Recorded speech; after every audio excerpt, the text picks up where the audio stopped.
Magandang umaga, narito na ang PTV Balita ngayon. Isa pang bangkay ng biktimang naipit mula sa gumuhong gusali sa Angeles City sa Pampanga na recover ngayong umaga ng Bureau of Fire Protection.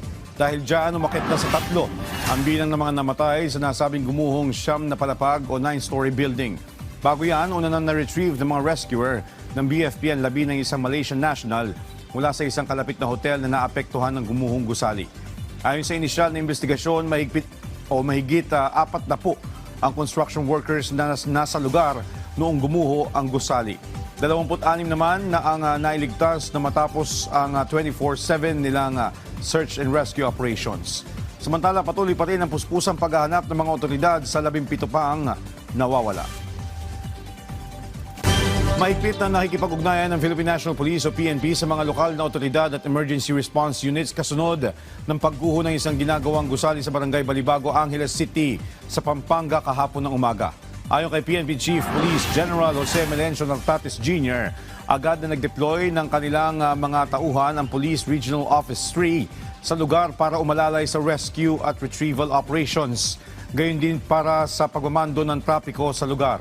Sa katunayan, nasa 175 ang mga ipinadalang pulis sa lugar para tulungan ng Bureau of Fire Protection, Armed Forces of the Philippines at City Disaster Risk Reduction and Management Office ng Angeles. Dahil dito, pinaiiwas ng PNP ang publiko sa lugar ng gumuho upang hindi makasagabal sa nagpapatuloy na operasyon. Nagpaabot na ng tulong ang Department of Social Welfare and Development sa mga apektadong residente na nasunog ng mga kabahayan sa Parola Compound sa Maynila.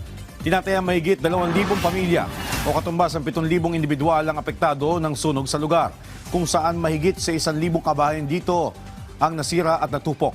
Dahil dito, ang ilan sa kanila ay kasalukuyan nananatili sa mga evacuation center.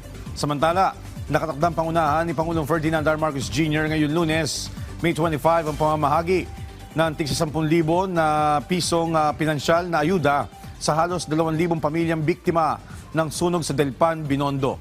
Ipamamahagi rin ang family clothing kits at hygiene kits bilang agarang tulong sa mga nasunugan.